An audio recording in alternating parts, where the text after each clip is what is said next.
Assalamu alaikum everyone. I hope you're doing really well. My name's HUMNA and I share content connected to art, healing and spirituality.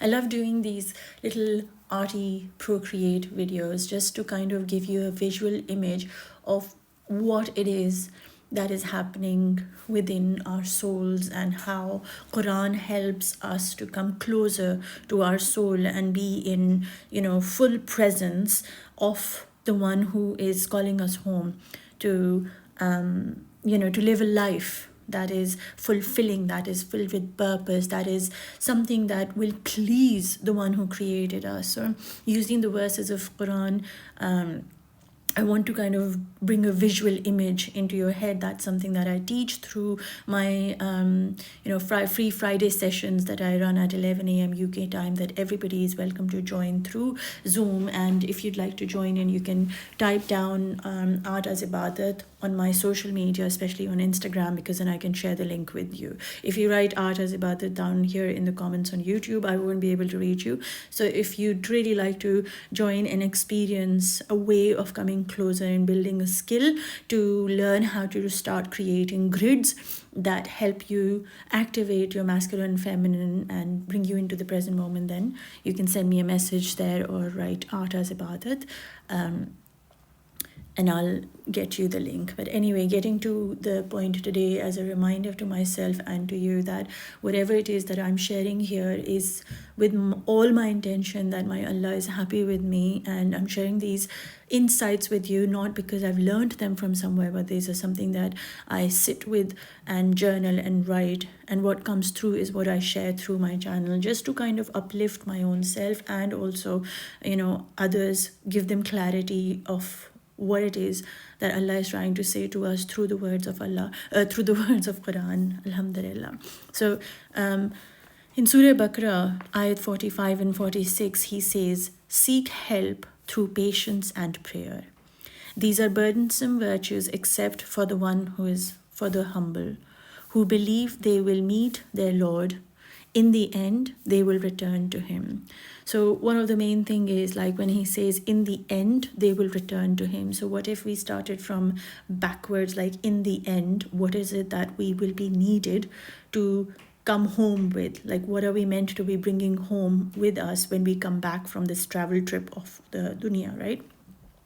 He sent us down here, and if and ever when we get distracted or attached to something other than Allah and we forget Him, to return to Him and to remember Him, what is it that we need to do? Because there's something that we have to return home with, because in the end, they will return to Him. So we will return back to Allah. And what are the two things that can help us on this planet to stay aligned with Allah's will and be in submission and surrender to Allah? Are the two things, that is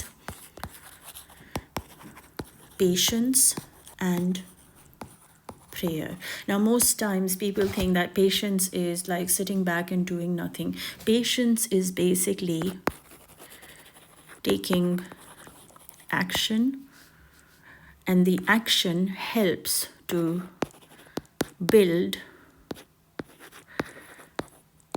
trust. And when you trust in Allah, you surrender, right? Patience is taking the action that you know in your heart will bring you closer to that goal that you want, meaning Allah. And that action that you take will help you build the trust. And the more your trust goes higher, the more you will be in surrender, for you would have surrendered to His will, to the qadr of Malik, right? So this is patience. So patience, not sitting back and tolerating abuse or tolerating people who make you feel unworthy. It is actually taking action to stand up against that what is humiliating to your soul. For when you stand up and take action towards not tolerating anything, that makes you feel unworthy, you are standing up for his soul. You know, it's not about you. You have been taught to sit in places and feel like the more you will tolerate, the more you will be closer to Allah. Flip that idea. The more you will not tolerate anyone or anything making you unworthy, the more your soul is going to be connected to its source. So you take the actions because you do not want to be the one who stays in places that tolerates the humiliation, the disrespect of your soul. For it is not your soul, it is his soul, right? So you take the actions, and that helps to build trust in who? His soul, in him. The more you trust in your soul, the more you stand up and speak for your soul, the more you take it, you see it as his soul and not yours, the more you will be trusting the soul to guide you towards the right steps. And the more you trust your soul, the more you will learn to surrender to whatever is. There's a beautiful feeling of acceptance that comes with patience, for all is his will, the qadr of Allah, right? Now comes the time for prayer. Prayer for me is of course not for me, for all of us, is remembrance, is connection. How deep is your connection? So it is, excuse that, connection.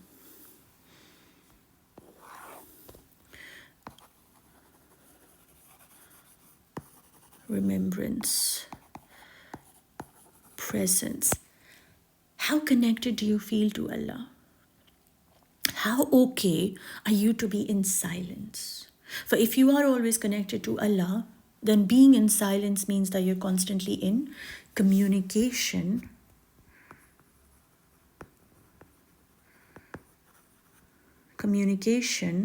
with Allah, right? Because you're connected to him. The phone line is like constantly on. Now, when you are constantly talking to Allah, who are you remembering? Him. So when you are constantly remembering him, and you are constantly connected to him, and you are constantly in communication with him, then you are always in the present. You're always present here. You're not worried about your past. You're not worried about your future. You are very much present here. So when you are present here, what does that mean? That your soul and your body are both in alignment, in submission, in surrender to the one who created it. You're not standing in prayer like that, and your brain is like going in a different direction, or your soul is like going towards, I wish I was doing that, and I have to go cook food. So your brain is thinking of all the food and all the children and all blah, blah, blah, blah. And then your feelings are like, I am so bad, I am so desperate, all of that. No. That's not prayer. Prayer is presence. Prayer is being here. Your soul is inside you. It's not fragmented. Your body is standing in front. It doesn't move. It's still. It's standing. It's present. That's prayer. When prayer is done in a way that you are actually in front of God, that is prayer. Not prayer that you're doing it as a ritual. And that can be done. Prayer can be done through anything. Now, if you think about it, connection and communication, if you're doing art, for me, that is something that I personally do. And like I said, I teach that on my Friday sessions. That is something that I'm so clear about, that art as ibadat. If you can go on my Instagram and follow me there for different kinds of inspirations that I share. But what I wanted to really get to is, whatever it is that you do, that helps you communicate to your soul and build a deep connection with yourself, that in itself becomes a prayer, an act of ibadat, an act of remembrance, an act of being present. The more present you become, the more you will be remembering Allah. The more you will be remembering Allah, the more you will feel connected to Him. When you will feel connected to Him, you'll constantly talk to Him. When you will constantly talk to Him, you'll never, ever, ever feel like He has left you. And what does that mean? You'll never feel abandoned. You'll never devalue yourself. You'll respect yourself for all that you are. For your soul is His and your body is His, and you become very respectful towards who you allow close to you and who you allow in your life and how they are tolerating, how they are behaving with you. If somebody is not good to your soul, you will not tolerate them. If somebody is abusive to your like beats you up and abuses you with bad words, you will not tolerate this, because it is not them abusing you. For you are His creation. So the moment they say something bad to you, you are Allah's creation, your soul and your body. The moment somebody from your planet from your world says anything bad about you, what are they going to be? Who are they saying bad things about? Who are they mistreating? And so when you tolerate the mistreat towards your soul and towards your body, and you let that be okay, and you don't speak about it, don't stand up for your truth, you're not being patient, you are actually being exactly the opposite of patient. You are tolerating something that is not good for your soul, and that is humiliating for your soul, and that is what Allah will ask you when you return back to Him. How did you treat my body and how did you treat my soul? For the body is more loyal to God than it is to you. The soul is actually His. So of course the soul is going to go back to Allah, and it's going to either be accumulated with the gunk and dirt of this world, or it's going to be pure and light and whatever it is that it was down here. So whatever you are down here is going to be there, for they will return to Him. It says here, in the end they will return to Him. So if that was what our goal was, how are we going to return back to Allah? In what form? Are you going to be absorbing all the humiliation by the people, thinking, oh, I'm going to go to Allah, He will give me justice? Justice is that what you choose to give the soul yourself. You take control of your life and you say, this is not the way anybody will ever treat the soul of my Allah. For when you think of yourself as His, when you see your soul as His, you automatically stand up for Him. And when you stand up for Him, let me tell you this. When you stand up for Allah, the fire that people throw at you will be cooled down by your Creator. No fire can touch you, just the way it never got to touch Hazrat Ibrahim alayhi salam. He was protected by the one who created. That was prayer. Him going into the fire with the knowing that he's connected to the Creator, for he was in constant communication with the Creator. He was jumping in the fire without a single second of him not in remembrance. He was remembering Allah. He was in the presence of Allah, for he knew that nothing could harm him. No amount of fire, no amount of family, no amount of anybody could harm him, because he was protected. He went in the fire. The whole act of going in the fire was him choosing Allah and himself in comparison to the ego of his identity. He did not choose the identity of the world. He didn't choose the people. He didn't choose the family. He refused to submit to the gods that were outside. For these gods was his identity. It was his father who was creating it. You see what he had to stand up against, and that at a young age. This is something that is ingrained in us at a very young age, to crash the idols when they are young, because you have that crazy power in you, right? You crash the idols, you slash them one by one. This is not your idol. Your idol is your Creator, and that is That is standing up for prayer, standing up in the presence of your Creator. And there is no way, let me tell you this, that Allah will not protect you when you stand up for Him and His soul. For you belong to Him, and to Him you will return. And that is the goal. The moment you recognize that you're going to be actually facing the Creator itself, you start valuing Him. You start valuing your soul. You start valuing the divinity that you have. You start valuing who you are for how you are the way you are. Because He has created you for a certain purpose, in a certain way, to do a certain job. And if you're not going to do it, and you're going to think that not doing it is being patient, then you are not standing up for truth. You're not standing up for God. You're not standing up for yourself. For when you don't stand up for yourself, you do not stand up for who? Him, right? So it's so important to kind of connect to that idea of understanding that what is it that Allah wants me to do in the end. He's reminding you that in the end, nothing will matter. Nothing will matter other than the two things. Patience, meaning what actions did you take to stand up for my soul? Did you build the trust in me? Did you surrender to my will? He's going to ask you, that's the patience, right? And surrender to will doesn't mean that you don't do anything. You take the action knowing that He's the one guiding the actions for you to stand up for yourself. He is the Malik. He is the one Qadir. He's the one who is writing your destiny. He's written your destiny already, right? So number one is patience, meaning taking actions to that what will build more trust in your Allah, right? And the prayer. How still can you be with your Allah? How much in communication are you with Allah? And people say to me, oh, I pray 5 times a day. I put Surah Baqarah in my house and all that sort of jazz.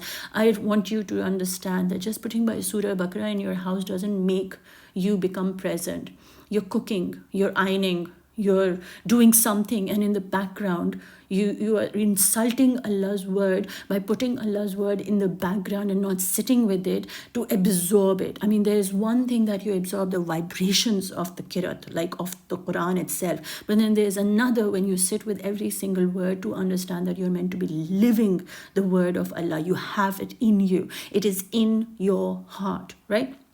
So that's when you say, oh, I actually made time. How many times do you actually call upon Allah? How many times do you actually sit with Allah and say, I'm not going to do nothing else but connect to Allah in His presence. I just want to be with Allah. How many times have you sort of gone out for shopping, eating food, distracting yourself and being attached to other commitments that you have above your prayer and remembrance and time for Allah? So if you're not going to make time for Allah and you're going to just like 50%, like you just listen to Qur'an in the whatever car or somewhere, and you're going to think, oh yeah, I'm doing prayer. No, you're not.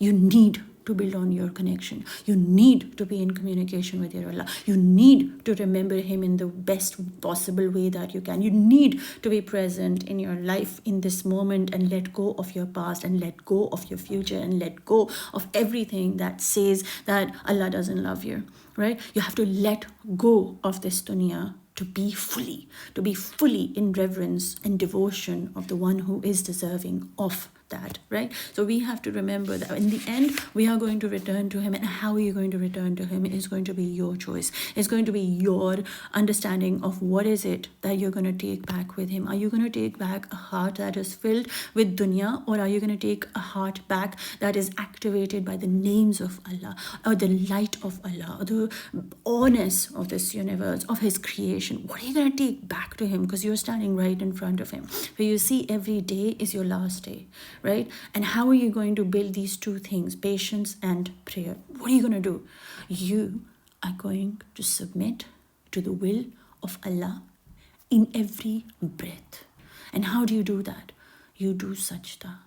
You remind yourself your head is down on the floor, becoming and remembering your true essence of Him in you, of Him guiding you, of Him in control, of Him who is constant, and Him who's always there.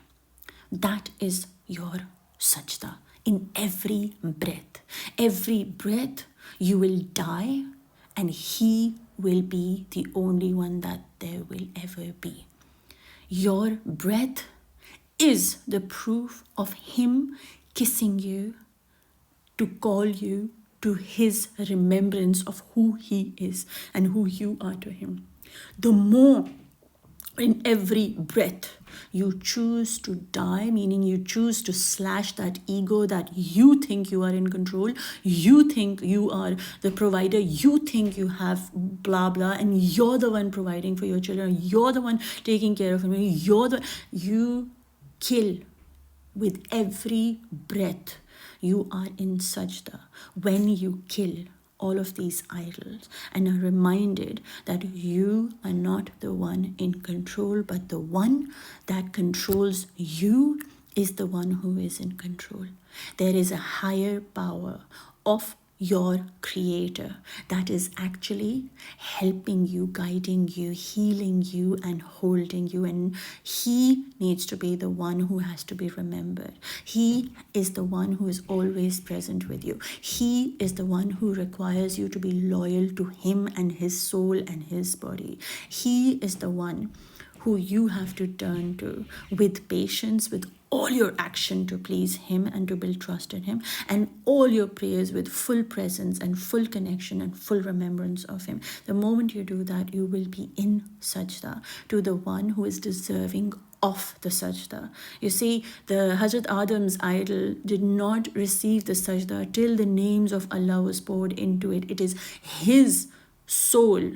That is what the shaitan was saying bad things about. It was the biggest truth that we are made of clay, but in the clay we have him in us. That is not what the shaitan, that's what he was jealous of, that we had his soul and the shaitan didn't.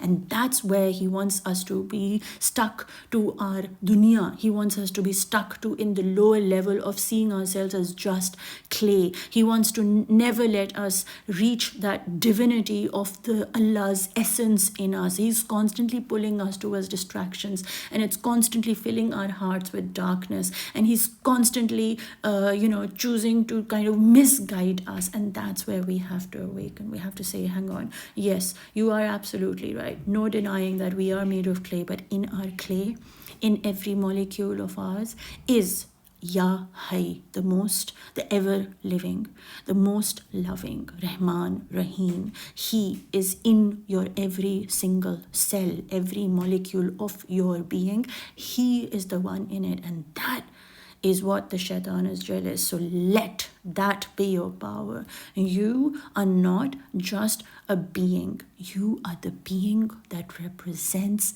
the Creator's love and his light. The love is you, the creation, the clay. He loves you, your clay. He loves the clay because that is what he created the whole universe out of. Clay is what we are, and that is the love that he wants us to feel in our body, right? And then we are his light, the light that is guiding, the light that is powerful, the light that shines, the light that is non-judgmental, the light that is loving, the light that is real and pure, Ya Quddus, the most forgiving, Ya Ghaffar, Ya Tawwab. Yeah, he is what makes us, his essence, his attributes, his love and his light is what make us worthy of the sajda. How can we not be in sajda of the soul that he's poured in us? It is his soul, and that is where we have to really rise and remember that this is the soul we'll be taking back to Allah. How are we going to take back to Allah? What is it going to be absorbed with? What are you going to tell Allah when you reach back home? Are you going to be excited, or you're going to be burdensome? Are you going to be dragging your body on the akhirat? Or are you going to be dancing in the light of his love? For you never ever forgot him on this planet. You lived as light here, and so you will rise as light there. And they will, in the end, return to me. In the end, they will return back. They know. And so when they are focused on the akhirat, when you are focused on your akhirat and how you want to meet your Creator, do you want to be in light, or do you want to be filled with darkness? When you decide that, the moment you decide, I want to be fully light, I want to be Quddus, I want to live my life being Ya Ghaffar, Ya Tawwab, for no darkness will stay in me, for I will constantly repent to my Allah, I'll constantly do istighfar, so that my body, my light is always and always pure, so that when it stands in front of its Allah, it is pure. It is exactly representing Him and His love. And when your focus is going to be all about the akhirat, your dunya, nothing, the prayer or the patience, it doesn't become burdensome at all. It makes you humble. It makes you humble to know that you belong to the one who loves you so much, and you are loved in every single breath. For me, the breath is the kiss of Allah. How many times do we stop in a day to just be present with our breath? If we could just do that, we would recognize it as the divine, the love, the Allah, the only one, the only lover, kissing you in every breath. For every breath is a reminder you belong to Him, and to Him you will return. And so He's reminding you that you're going to come and meet me. Your job is to work out, how do you want to see Him? What state do you want to be in when you see Him? And how are you going to purify yourself if you don't connect to the names of Allah and you don't even know what powers you have within you? How are you going to come back to Allah if you're not going to use Qur'an as the one healer that will bring balance into your heart? For Qur'an is the book of guidance and healing that will bring your soul back home into itself. How will you stand in front of Allah if you do not live a life that is pleasing to Him? How will you stand in front of Allah if you are going to be so distracted and attached to the darkness of this dunya and constantly be in looping thoughts of yourself, staying and feeling unworthy in who you are? That is the winning of shaitan. Please understand that the moment you feel unworthy or unloved or anything, ask yourself, is this how Allah wants me to feel? Is this how Allah wants me to live my life? Is this what I will take back to Him? For your death can be any second. And are you prepared to meet Him? And if not, then from now onwards, with every breath, be in sajda, be in presence, be in surrender and submission to the one who created you. For He alone is worthy of every single sajda. The more you do sajda, the more you die, the more your ego recognizes its Malik, and the more you rise as your soul, for that soul is His soul. I really hope that there was a message or some clarity in this video for you. If there was, let me know in the comment section, connect with me, and I'd love to hear from you. I'm sending you lots of love. If you have any questions, I love to hear questions so that I can answer them for you through this platform and help you also rise your vibration and connect to Allah, inshallah ta'ala, through everything that we do. So I'm sending you love, light and peace, everyone. Enjoy yourselves and have an absolutely great day. Allah Hafiz for today.